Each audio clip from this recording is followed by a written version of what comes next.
Do you need to study Greek and Hebrew to really understand the Bible? I would say no, but with a qualification. So the qualification is that you're always going to be reliant upon translators. So no matter how perfect the translation might seem, there really is no perfect translation, and there is no way to perfectly literally translate from one language to another. So, people that are reading are like, why don't we just, make all of our translations just perfectly literal, and so there's no bias involved. Well, let me give you a quick example of why a perfectly literal translation wouldn't work, and it's actually kind of impossible.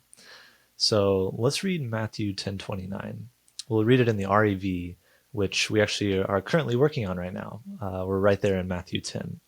So Matthew 10:29 reads, "Aren't two little sparrows sold for an assarian? And not one of them will fall to the ground apart from your Father." Now, literally, this last phrase actually reads something like, "Not one of them will fall on the ground apart from of your Father," or apart from your fathers.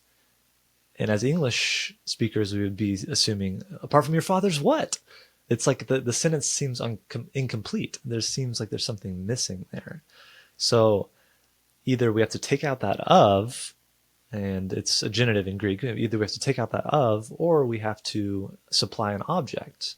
And even then, it just doesn't really work. So there's some molding and stuff that you have to do with the literal reading of a text. No translation is perfectly literal. So that means that almost every translation is going to have a little bit of bias. It's, words carry meaning, and translators are trying to communicate that meaning to a new audience, to an audience that speaks a different language. So there's always going to be a slight bit of inherent bias. So that's one of the downsides. Can you understand the scriptures really well? Yes. Thankfully, if you speak English, there's many, many, many really good translations, and we really should be thanking God for that, because that's not true in every language. So, as an encouragement, you can read English versions and, come to the right conclusions, faithfully serve God. We are very in a fortunate place as modern English speakers to have so many great Bibles that really do communicate God's truth. And we can always compare different Bible translations. So that's one benefit that we have as well. Many languages have literally one translation. And so we're just very, very thankful and blessed to have multiple translations as English speakers. So the second question that I would pose would be, do you need to study Greek and Hebrew to learn the Bible better? And with that, I would say a resounding yes. There are so many things that I've uncovered and learned and been able to study because of learning Greek and a little bit of Hebrew. So let's look at some examples real fast of things that I've uncovered. So Philippians 2:6 is a great example, and I want to focus specifically on harpagmos, that word that, is sometimes translated something to be grasped or something to be clung to. Let's take a look at that word particularly. Let's see what we can cover. The NLT interestingly translates it like this: "Though he was God, he did not think of equality with God as something to cling to." So two big things here, which I think are almost astounding. The first is they completely get rid of the word form.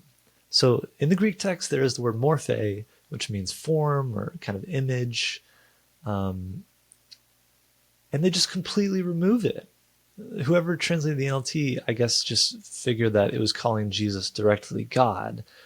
So they just got rid of that word completely, which I think is a big mistake. So they literally translate it, "though he was God," which is just baffling, because if you're in the form of something, you're not that thing itself. It's like, when Jesus holds up the coin and he says, "Whose image is on this?" And they say, "Caesar's." And he says, "Render to Caesar what's Caesar's." But the whole point is the image of Caesar is on the coin. Caesar is not the coin. That's the exact same thing that's going on here with Jesus. Jesus is the image of God, and he's in the form of God, but he's not God himself. So it's baffling to me that Trinitarian translators would just completely take out that word form. The second thing is focusing on this word harpagmos. So they translate it, "he did not think of equality with God as something to cling to." Now that makes it sound like that word carries this idea of something that you already have. It's like, I have equality with God, but I'm just not going to cling to it. I'm going to let it go. However, that doesn't capture the word harpagmos at all. When I went and did some studying on it, I found that the word really, it has to do with like bounty or something that's taken that's not rightfully yours, or a prize that's won. So that means you didn't have it beforehand. So in all these different various uses, it seems that the word harpagmos carries this idea of something that you don't currently possess. So it's like stolen, it's taken. So that's what Paul's saying. He's saying Jesus did not consider equality with God something to be taken, or, in the REV we translate it something to be grasped at. So that implies that it's not something that he currently possesses. But these Trinitarian translations, many of them translate it something like this, to where it sounds like Jesus already possessed equality with God and he just let it go. He just got rid of it. I would just say that's a mistranslation. And when I did some digging, I was like, I don't think that's what it actually means. I don't think that's how harpagmos is typically used at all. It's something that's taken, not something that's let go. So that's the first big thing that I uncovered. Another example is in John 1:1, particularly John 1:1c. So, John 1:1c is that classic phrase, the word was God, is how most translations translate it. But in my journey to becoming a Unitarian, I thought to myself, there's some reason why John is taking out the article here in this last phrase. So I did some digging and I uncovered that in that particular Greek construction, this guy named Philip Partner did a study, and he uncovered that it's qualitative. So that means that it's not that the word just is God, it's that the word was qualitatively God, or it was like God, or it was divine. That's very different from just saying the word was God. So, that's another thing that I uncovered, and I realized, wow, that makes so much sense, because right before it says that the word was with God. It would be very strange for it to say the word was with God and the word was God. That would be like saying Johnny was with Bob and Johnny was Bob. It just doesn't make any sense. And I actually have a whole video on that. If you want to check out more about that, check out my video, Even in John 1, Jesus is not God. But anyways, that's the second thing that I uncovered by learning Greek and really digging into the Greek a little bit more. It's that John 1:1 wasn't actually calling the word God.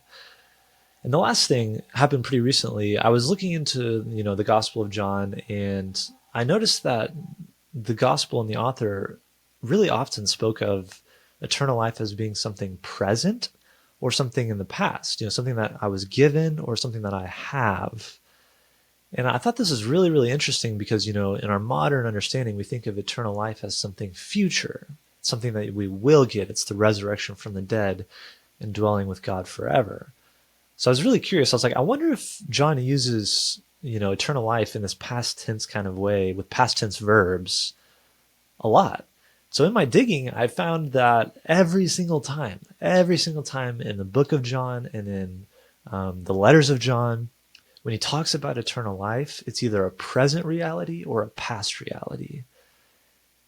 And this is very interesting. I haven't quite put my finger on what this really means, but this is just something that I never would have been able to uncover if I didn't really know the original languages or know how to use some of the tools that have been produced to study the original languages. So these are just a small foretaste of some of the things that I think are really, really beneficial if you do learn the original languages. Now, to end, I want to reassure you, if you're somebody who just simply doesn't have enough time, you have so much going on in your life, you don't have enough time to go learn another language. I totally understand. You're not a B-class Christian. It's not like we're the A team, you're the B team. No, God has designed his church, and so that we all have different roles. And so I would say fulfill your role, whatever that is. If that is being a faithful mother, if that is being a faithful husband, whatever that is, if that is evangelizing, if that is serving the church, serving the outside community well, do that, and do that with your whole heart.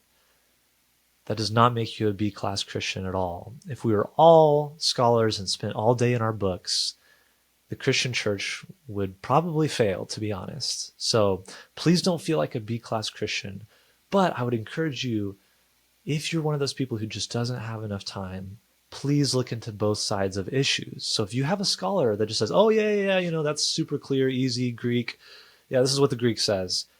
Just go check the other side. See if anybody else has anything to say about that. See if there's another scholar that maybe has an opposing opinion and listen to them. Do the same with me. Don't just listen to me and take my word as gospel.